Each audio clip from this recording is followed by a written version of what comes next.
everybody. Welcome to another edition of PoCommunity. I'm Mike Garboyd, and I'm sitting here with Scott Wilson from Sales Xceleration. How's it going, man? That's awesome. How are you doing today, Mike? Can't complain. You can't tell by neither of our backgrounds, but it's absolutely gorgeous out today. So, yeah, can't complain. Yeah, Scott, thanks for joining me. Yeah, thanks for having me. It's awesome. Tell me a little bit about yourself and Sales Xceleration.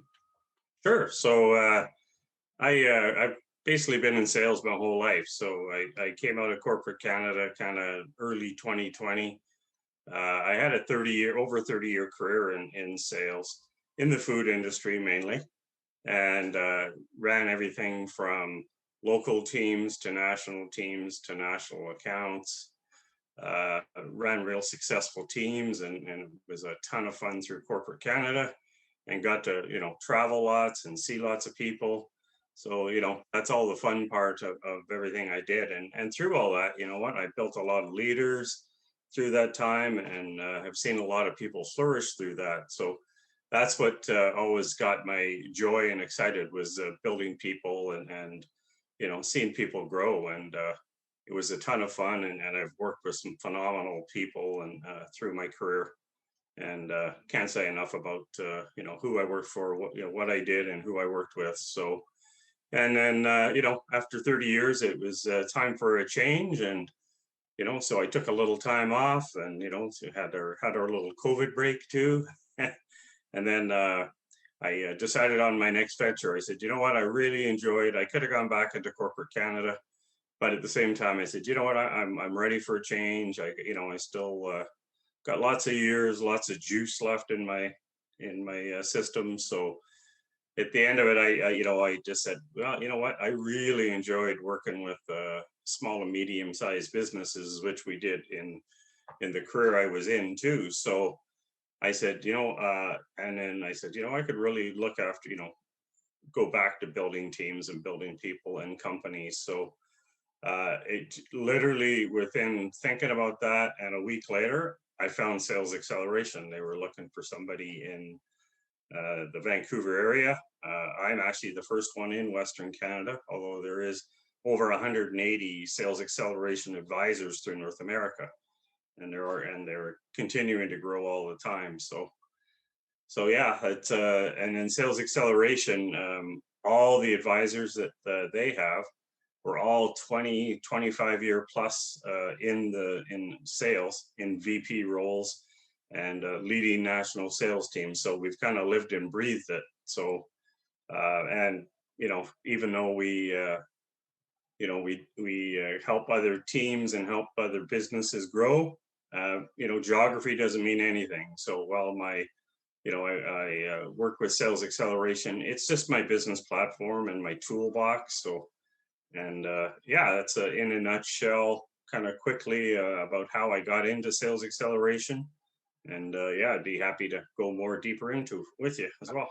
Nice. Obviously, like you said, you've been in sales for a long time, and to be in sales and succeed at it for a very long time, you have to be a people person. You have to like you're basically sales coaching kind of, right?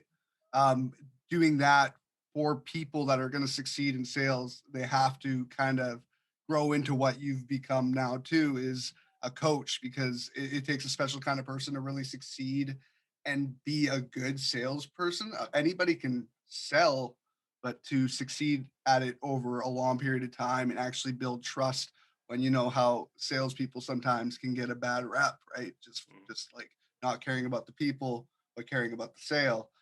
I think the people that are in it for a long haul are the people that care about getting the sale, but getting a sale with a product that they actually love and love giving to people, and like they're people. That's all I can say, right?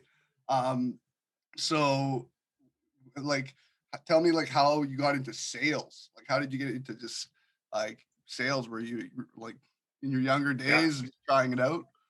Yeah. So I worked in a grocery store. It was my first career. So I worked in a grocery store, and I dealt with a lot of salespeople. And I got to work with them grow relationships. And the beauty of what that was at the time, before I thought about getting into sales, and when I started to think about getting in sales, was, you know what, I know what I really like in a salesperson, and I know what I can't stand in a salesperson. So, and I always say that the number one key to being in sales is don't sell. Like you're talking people, build relationships, get your integrity out there, and don't worry about, the selling. What you sell will come when, once people trust you and they get to know you. It really doesn't matter if I'm, selling cars or combs or whatever I'm selling, right?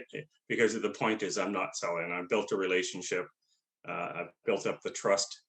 And so yeah, when I first was in the grocery store, and like I said, I really liked working with salespeople, and I thought, well, I could do this. And ironically, my dad was a salesperson as well through his career, and so I guess I kind of got a few of those genes in me, and so that always helped. And always liked to get to know people, and I really am not one to sit in an office, all the time, Monday to Friday. So salespeople are out and about, and we're social beings for the most part, right?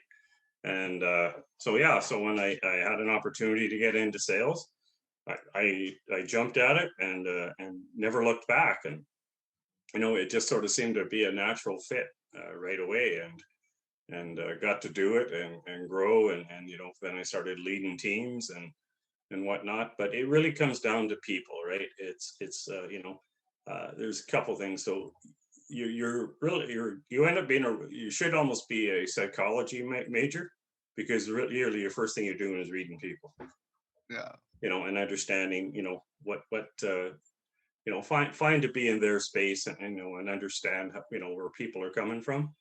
And then the other big key on sales is what I would say is sales, and what I always find with good salespeople are 80% is mindset and 20% is skill set. So in what I do now, I can understand and identify that mindset in a salesperson, and understand if they're in the right spot, because some people are better at leading teams, some people are working with other businesses. It really depends what your expertise is within the sales. So it's 80% mindset, 20% skills, and I can usually identify that 80% right away, and the 20% is literally what I teach.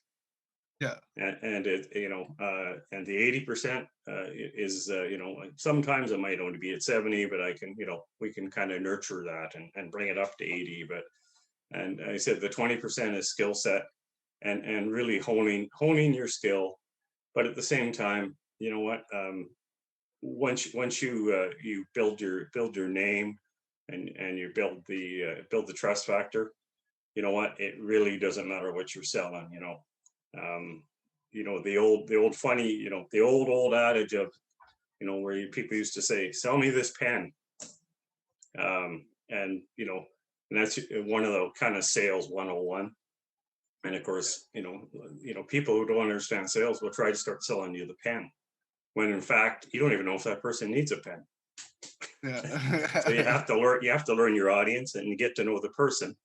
And before that, and then after that, the pen will just be part of the conversation, and it'll just happen. Yeah. So it truly is just building relationships. Yeah, and it's I find my wife, Erin, you've met Erin. Yeah. That's her background is sales. And most personable person you could meet. When I always find, like, you always hear in any career anywhere in life, you always hear about any kind of negatives before positives, right? The amount of Mhm. salespeople out there, the ones that are like really good at it and stay with it, that care about people, don't get talked about as much as the skeezy used car salesman, because so many Yeah. people have been robbed like blindly of their funds by salesmen. But those are, like I said, those aren't the ones that last in the game. Those are the ones that want the quick fix of money. When you take it and create a career out of it, um, I usually, this, like, a salesperson is quite an extroverted person, right? But I've talked to a lot of people on this podcast, and just people coming into our workspace, where they talk, that are in sales, that talk about how when they were younger, they were very introverted, got Mm, into sales almost like not by fluke, but just needed work, wanted to try something. At first thought they were going to be terrible at it. But once they saw that they could succeed in it, it actually broke them out of their introvertedness and turned them into more social beings. But because we're actually helping people with their skills. That's why I think business to business sales is great. Because it's usually a business trying to help another business. You're actually trying to help with your sale, not just trying to fund your own pockets, basically, right? Um, so yeah, I actually started in sales when I was younger, and then over time, I gradually, if I wasn't selling something that I was passionate about, I almost became a different person selling it. Like I didn't, I was not, I was the worst salesperson you could have, like mopey, kind of like not. And mm. that's the thing. Like I really appreciate people that are passionate about what they're promoting and doing sales in a way where it's not so selly, like you said. Yeah. Yeah. And like I said, it does come down to, showing value and how you can help the person and how you can educate. Selling is the last thing you want to do. It is truly about, what value you can bring to that business, and you empathize with the person you're sitting across from, and you have to really get to know, okay, so what do they really need today? you know lots of salespeople, through my career, I've seen, they go into a meeting and they're so focused on getting through their agenda. I got to get this all done, and through the whole time they're not listening, right? And it's active listening is what you have to be doing. So, you know it really comes down to the listening is the biggest key. I mean, it's the old adage of, we have two ears and one mouth, so you should be using the ears twice as much. Yeah, So yeah, and it truly comes down to, yeah, what value you can bring, and getting to know that person, and really what they need, and how you can help them. So, at the end of the day, you know what, I just built that trust up, and you know what, I've had a lot of fun doing it. And I've seen more people, over talk in a sales, meeting too. So half the time they even have the sale, and then they talk themselves out of it. It's yeah, so it is kind of that, coaching and helping them grow. But once a salesperson truly has it and they build those trust and those relationships, I tell you, it's you have so many good friends in the industry, and so many great relationships that, yeah, they might be national VP buyers of, of big corporations, but you know what, you truly get so many great friendships through it, and it's just built on trust, and having a lot of fun what we're doing, because just like, we all do, you got to find something that you want to get up and go and do. Nothing, you don't want to go have a job. You want to go have something and have fun at it. exactly. And that's I almost think that's the almost like it's like a genre of music. I find like when with the careers nowadays, like when you say sales, like that is so broad. Like you Right. can't when you take sales, all the different like categories of what kind of sales you are doing is astounding. And I find that's like almost I think what I think um today's generation is doing really well is kind of um, going for what they're passionate with in professional career settings. So it's kind of blending the worlds together, and you're seeing more people behind jobs instead of just someone presenting their job and they're not the focal point. I almost feel like that's a big point of this podcast that we do here is the people behind the product because I feel like sales has always been like this where it's your trust of the person. I find now just in every industry that's the biggest thing now is who you're working with, who you want to with especially with COVID the last couple of years, like the amount of money that people have lost, businesses have lost in the last couple of years, where they're putting their money into and who they're trusting their money with. Um, I think it's but if you are good in sales, this last couple of years, that's still places where people want to spend their money and still want to, they know how key it is. So if you're a good salesperson or if you're a sales coach, um, and you've made these great relationships with these businesses that are suffering, man, they're you guys are the most needed people right now. It's the truth for businesses. That's how I feel.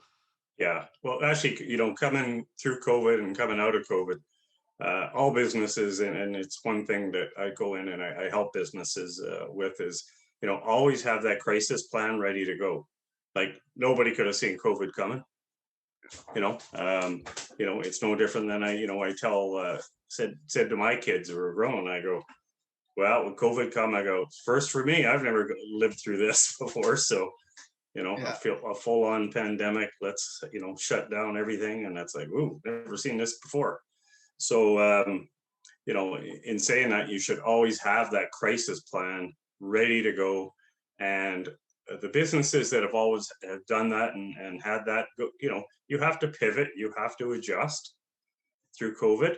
And there were businesses actually, as you saw in through COVID, that exploded and did great. yeah, And obviously the industry I came out of, food did pretty good, except if you're in the restaurant trade.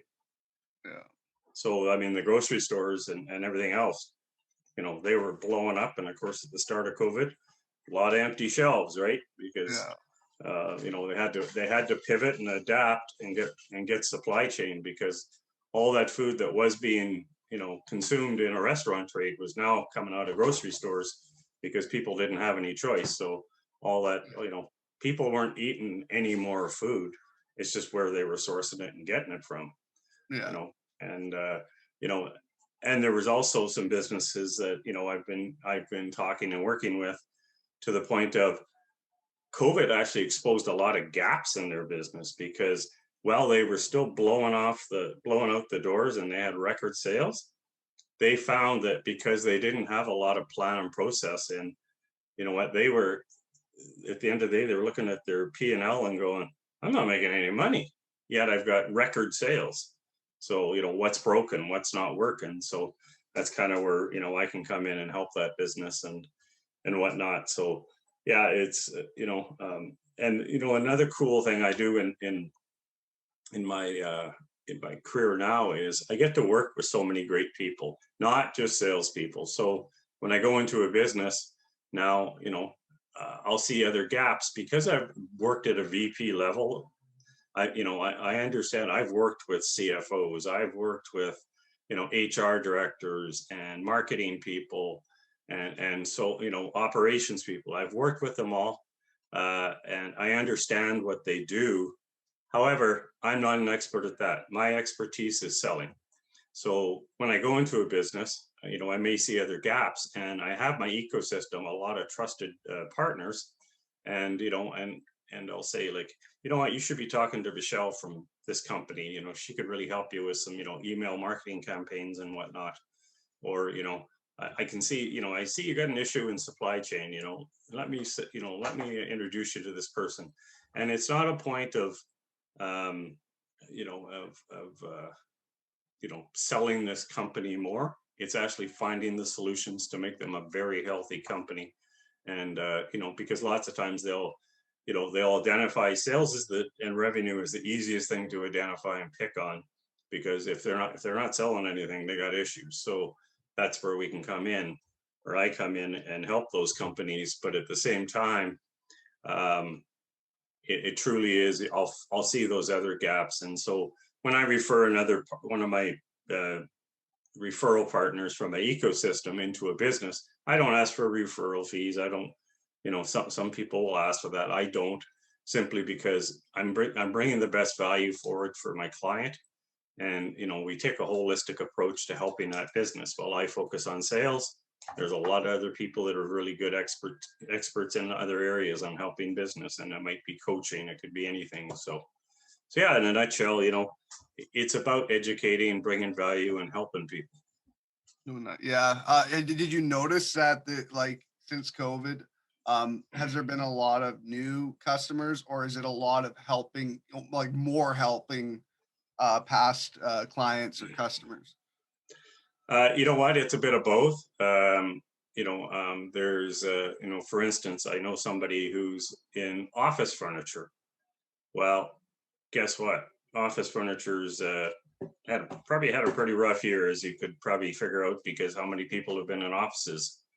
Yeah. Um, and prior to that, gangbusters was going great and whatnot. So they got hurt, but you know what? They were actually able to pivot and understand their business, and so they can see the other side of it and how they can come out, and how to pivot and look, maybe go into the home office, furnishings, not just always, the big corporate office, because you can still work with a big corporation, because all of a sudden I've got to place 200 people at home, and we'll need some furniture. So there is a way of adapting and pivoting. And then, like I said, food, which I came out of, was, absolutely blew up and was crazy, right? And supply chain, and whatnot, which I've talked about. And I mean, I always joke with certain people when it comes to supply chain. All you have to say is two words: toilet paper. And the mad dash it was. Oh my god! Brutal. Yeah, Absolutely brutal. yeah. Now it's like it's funny though, because like I worked in me and Aaron worked together for years. I was like warehouse management. She was head of sales, but we always sold that kind of needed product. Like we always, whenever there was something big in the world, for like a niche, like remember the fidget spinners, those things that like Hmm. like Yeah, we always tried to be up on that. But the problem is, and we were one of the companies that would do it, is you'd go crazy on it, and all of a sudden the fad is over, and you're sitting yeah. on all this stock still. And now that's what I'm seeing with toilet paper and hand sanitizer even more at Mm. Costco. Like boxes that used to be $30 of just like 4 offices, like the big, so you can have multiple hand sanitizer around the office, now going for $5. And it's just that what we saw in the beginning of COVID, where literally things of Purell this big were going for $30 on Amazon and all these different things. It shows just how supply changed, like how where we got our stuff changed. And it wasn't, everybody thought that everybody was still just like moved to shopping online. No, the stores were insanely busy to where they could be. They were like they had lineups out the door because they didn't want to let so many people inside. But people were just buying whatever they could. It didn't matter what it was. It seemed like, oh, if I might need this and it runs out in the like if for some reason they stopped making this during this pandemic, that's how people were buying. Like it just empty sections that should never be empty. Right. But now it's like toilet papers everywhere. Yeah, no, and that's the thing, is that eventually, like I think everybody has renovated their house just about. So, eventually, well, I said I'm painting my fence this weekend. That's probably the last chore I have, and home maintenance is always one of those things. But boy, home, do it yourself businesses did just dandy during COVID, because people are at home. They go, well, I got to do something. I might as well fix the house. Yeah, yeah, and there's So so many people that I know that got involved in those kinds of like just were smart and pivoted either their businesses that were already around, or they lost their jobs or careers that they were in, got laid off, got sent home, and they're like, I can't do this. And they saw industries that would flourish during these times and started doing things in them, like bound of like home cleaning services and business cleaning services that have opened up in the last couple of years. Because I mean, cleanliness now is probably the biggest thing to anybody's business. If you don't, even after this all right, it's going to be huge to keep that going. So yeah, people that either pivoted their business structures or started new businesses. It's amazing. We started our business during a pandemic. We didn't mean to, but we got our keys a month before it started. There's so many people that I have met that have purposely started businesses during these times, because, and not like they're like taking advantage of crappy situations. It's not even that. It's just supplying like almost necessities. I see a lot of people taking their passions and Mhm. kind of mixing it into their careers, like I said, and making it more fun and interesting, and kind of doing it their own way now. It's awesome. I know it's probably a good question for you is like you know how Zoom has become a part of everyday, like basically everyone's everyday life. I think it was already a part of your life before COVID, probably, right? It definitely was. Yeah, But I mean, obviously, times, 500 to what, yeah, we used to use it.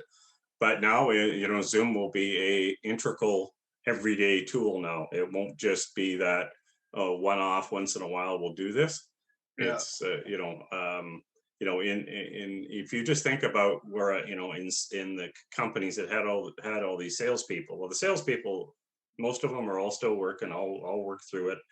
But most of the salespeople, just like in my career, on planes, in hotels, in the restaurants, renting cars, doing this. Well, that just stopped. That whole industry just stopped. So that's where a good place, for companies that I work with, I say, like, so you've saved a lot of money not having to do that, and you get to adapt using Zoom. So you still have contact with your customers. When things go post COVID, the travel will come back, not even close to the extent it probably was. But at the same time, I said, so let's take that money now and let's invest in your people. And that's what I come in and do. And I target the small to medium sized business. That's the ones I find that kind of need it the most. Even pre-COVID, they're the ones that need that help the most. And if they had to go out and hire a seasoned VP of sales like I was, that's around 200K and up, and most of those businesses just can't afford to take that big of a bite. So when I come into a business, I come in fractionally. So I'm a fractional VP of sales. So I'll come in one day a week, but I'll give you that over 30 years of experience of building the successful processes and building the teams. And lots of times I have you'll see on my website, it says, take the 10 question sales agility assessment. So that really helps a lot of people understand, and it helps me to get started. It's kind of the 30,000-foot look when I first start looking with working with the business, because what it does is it immediately exposes the gaps in their sales process and helps me identify what's on fire, what's not working, what's okay. So I can go in and know where to start and help that business. And like I said, I do it one day a week. It's fractional, so they get the benefit of all the years of experiences I have, but they're not paying this 200K, you know, bill on whatnot. So, and just to watch these businesses flourish, and that business owner, where she or he has been, blowing their brains out, and they are so focused on revenue that lots of times their eyes aren't even on the other sides, other parts of their business. So I can come in, become their VP of sales, take over that piece of the business that is, been consuming, so many hours of their week, and take that stress out of their life. And ideally, when I become their outsourced VP of sales, at about the last 5 months of that engagement, my goal is from that point is to I go out and recruit and find somebody to replace me. May not be a VP level, it might just be a sales manager level, but I can come in and get that right person in the chair, because the first 6 months I've helped fix the processes and what's wrong. And then I'll bring in a person to replace myself. And so when I leave, that business is scalable and repeatable, and the revenue is there, and it's a headache that the business owner, won't have to have anymore. And like I said, it's what I did that worked with a lot of small companies through my career, and to see them light up and grow and whatnot and help them is, that's what's exciting to me, is helping them. And as I always say to my, my business clients, as I say, I want to get you back to the why of why you own your own business. yeah, yeah. Yeah, because it can be it become you live it, right? It's your business is something. It becomes your life. You think about it all day. There's no 9 to 5. Like you might work 9 to 5 at your physical space or whatever, but it's not for a business owner. Their brain is on it pretty much constantly. So when it becomes that point, like you're saying, where it's it's you forget why you took the time and took that gutsy thing and started your own business. You forget why, and it is to control your own narrative, really, and to Yeah. kind of bring out your own ideas and do what you want to do with your business. And yes, sales is insanely like crucial to a business. But when an owner is trying to do it, even with their if their background sales and stuff, on top of all the other tasks, is so draining, extremely draining. Like Erin, I don't know how she does it because she's like multi everything. She Yeah. does so much, but she's our salesperson too.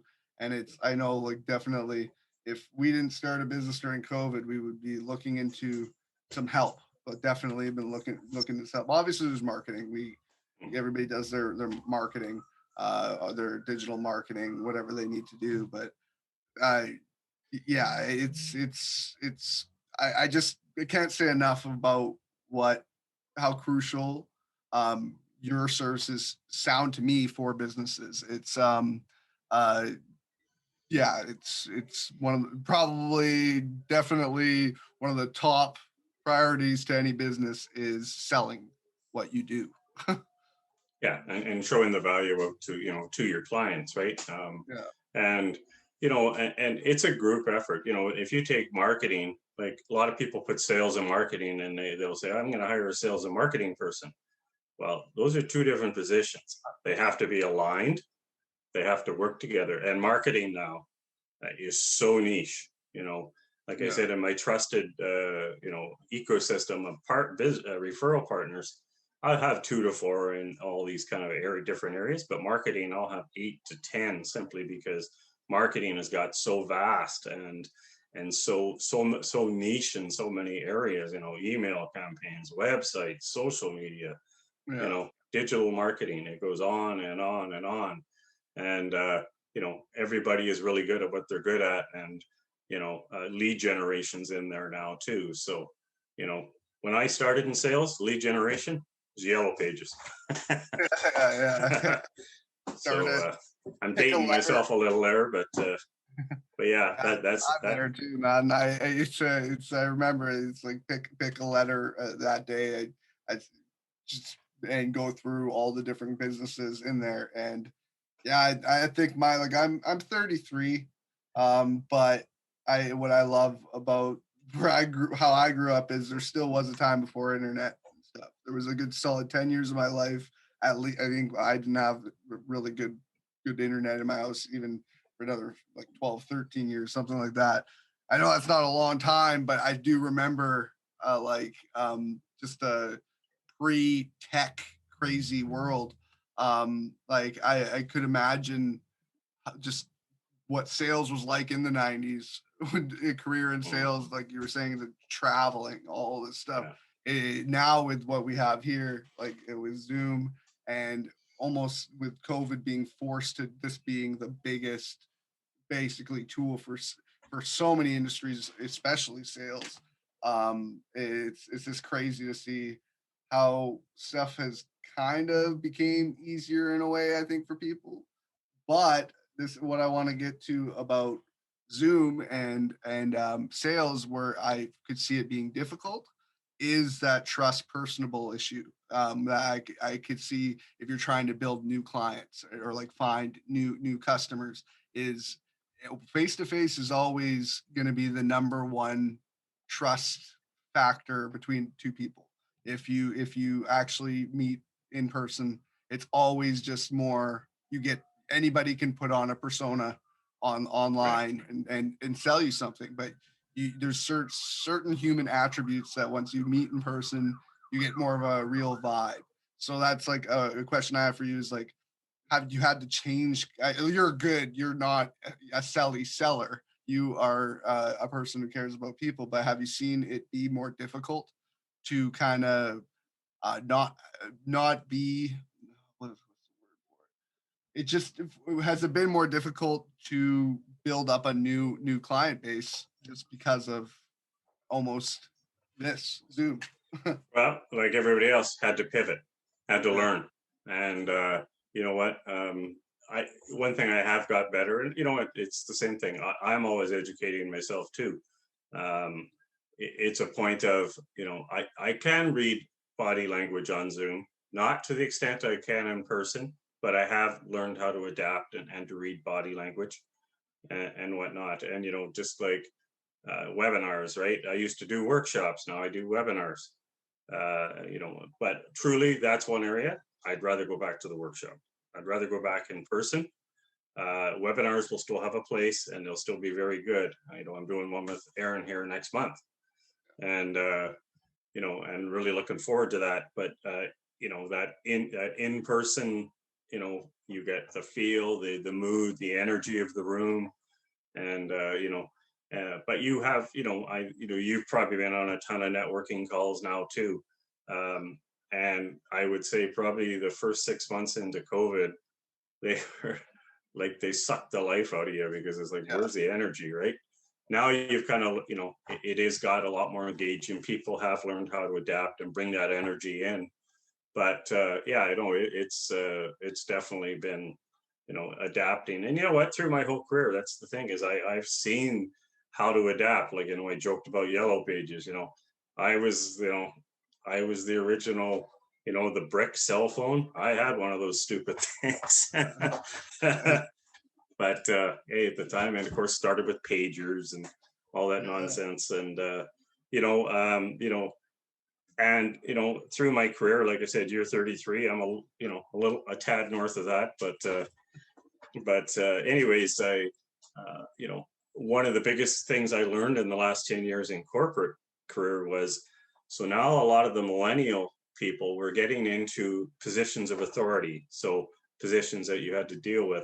So, and and I'm not stereotyping or pigeonhole millennials, but typically they grew up in a digital time. Yeah. A lot of them did. They don't, they've never not known the internet. It's always been part of their life. So the communication factor with them really, really did change and whatnot. So you had to learn how to adapt in that and in sales because, well, you know, I'm old school. I love to be in person. I love to, be in front of people. Lots of them, well, they would come in front of you way to a less effect. They would rather, let's communicate through email, through, some sort of texting and whatnot. And they didn't even like talking, they don't even like talking on the phone. It's like, man, and it's, even now, if I phone my daughter back in Alberta, and she's 30 years old, and you know get her to pick a phone up, forget it. Text her, boom, you got an answer right away. Yeah. so Phones aren't so phones. When people don't make calls on phones, that's not what you do. yeah, that's a, yeah, you text off phones, you don't actually talk on the silly thing, do you? Yeah, that'd be, I but how many houses have landlines anymore, right? Yeah, no, not. Yeah, I know younger generations don't. My parents yeah, still do. I think yeah, people that are comfortable with it and have always had it yeah, are gonna not not want it. And then people like millennials, younger generations, like since I've lived out on my own, since I moved out in my early 20s or whatever it was, it I never ever would be like, yeah, I'm gonna pay this much extra for a landline. It never made sense to me. right, But and that's just where it's going. Like it's but the people that succeed, like you said, are the ones that adapt and just realize that like you don't have to change your 100% how you do things, but you definitely need to pick up new things. The businesses that are not either succeeding or have failed during COVID and are done are the ones that didn't want to. They were too stubborn to adapt. yeah, A lot of them being restaurants and stuff mhm, that are mom and pop restaurants that have been there forever that relied on that foot traffic that they've always had through like people growing up eating there or something. Once it got to a point where they would have to go sign up for like the skip the dishes and the door dashes and all those other like food services, that when you do that, your business isn't getting the full money. Like when you charge something or whatever, you're actually having to pay the service you're using. But and it sucks. It really isn't fun. But when you tell a stubborn person that's always done it a certain way that they have to go and pivot and do it this way, They don't. A lot of them didn't, Right. and it's sad what's happened. It's if you didn't kind of change your business structure at least a little bit, it's not going to work in today's times. And I don't think it's going to see like with COVID nearing its end. Let's hope, and people going out and stuff again. I don't think it's ever going to be like if you went and you pivoted your company, it's not like you're gonna eliminate what you did for COVID. I think you're gonna be like kind of working with it continuously and continuing to do what you were doing. If you try to go back to the old ways, it's shooting yourself in the foot. Makes no sense. Yeah, and you know what? Uh, Even pre-COVID, the constant reminder, and I learned that through my own career: if you're not changing, you're not growing. Yeah, Whether it's COVID or not, if you're not changing, you're not growing. Um, and even what I do now, like, well, I came out and I worked most of my career in the food industry. What the knowledge and everything I can bring to any small business, it doesn't matter what industry it is. I can come across any segment of industries. And the beautiful thing about Sales Acceleration is we have, it was over 180 advisors to North America, all 25-year plus experience. And so, like, if I work into a different industry, and I'll use tech right now, because tech is probably the number one industry we help right now, because tech is just blowing up, yeah, and very smart people, but they don't understand sales process, because we're all good at what we're good at. It's not that, when I go into tech companies, like half the time I feel like I'm the dumbest person in the room, but they don't know sales process. And when I come in, then I become the smartest person in the room when it yeah, comes into sales process. So, that adapting and doing, and the beauty of Sales Acceleration is, so when I go into an engagement like that, I just have to reach out through our inside chat and say, who's ever worked in this industry? I'll get 4 or 5 people pop up. We jump on a Zoom call, and they're from all over North America. yeah, And they'll kind of give me the lay of the land, the sales funnel, the life cycle, what it looks like. And I go, okay, got it. Because it's a very transferable knowledge of what we teach. It doesn't matter what industry it's in. yeah. And there again, if I ever need help again, well, when I'm in an engagement, I just reach out and go, hey, I got this question, and boom, we got it. So it's a lot of fun what we do. Our ideal client, we're kind of in that $5 to $50 million range. Like I said, in revenue, that's kind of the sweet spot of the client we help. And there I said, most of them just don't have access or can't quite afford that big high price talent yet.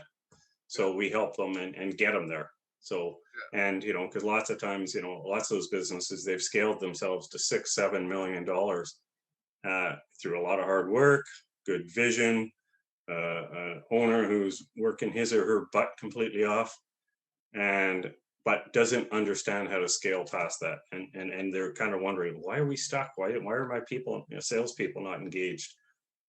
That's what I come in and do, and help, and like I said, get them back to the why of why they own their business. So, Yeah, that's great.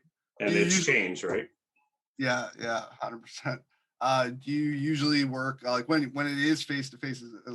Are you still traveling a lot? Not with COVID, but just before COVID. But like locally, are you taking care of like the Lower Mainland mostly? Well, so I do mainly Lower Mainland, but I'll go wherever the need is, wherever the relationship is, and wherever you can help. So, right now I'm looking at this one client right now. They're in Toronto, and I'll be starting with them fairly soon. Um, and the beauty of that is, yeah, it'll be pretty much 100% virtual engagement. Maybe towards the end, I might end up flying down and meeting them. But I know a lot of us through this, even locally, at the start of COVID, we had clients we never ever met face to face. Everything was virtual. So that was a pivot and adjustment on our part, because we're used to being, in person, and let's get to know everybody and whatnot. So we had to adapt and learn on that. So yeah, I was helping on it with another person in the food industry, because they needed help. It was another sales acceleration advisor, and they had a client in Ohio in the food industry. Well, this person had never worked in the food industry, so I just reached out and gave him some help and some pointers and helped him on, and then carried on. Um, So, we go where the need is and what it is. And, we don't ever worry about territory. So, well, you know what? I'm helping a client in Toronto. Well, guess what? There's two other sales acceleration advisors there, but I have the relationship. So I've built that trust in. So, that's where you go. And same thing here. Some people, some sales X people may be working in the Vancouver area. It doesn't matter.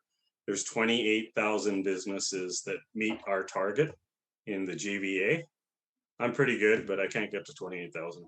Yeah, that's great. And like it's cool. Like this has made that an opportunity too, where you can venture out and do the like Yeah, like have a better working relationship with people that aren't in your home vicinity, like that aren't in yeah, living close to you. Toronto, like you said, there is people to help, but maybe not in the area of expertise that you are.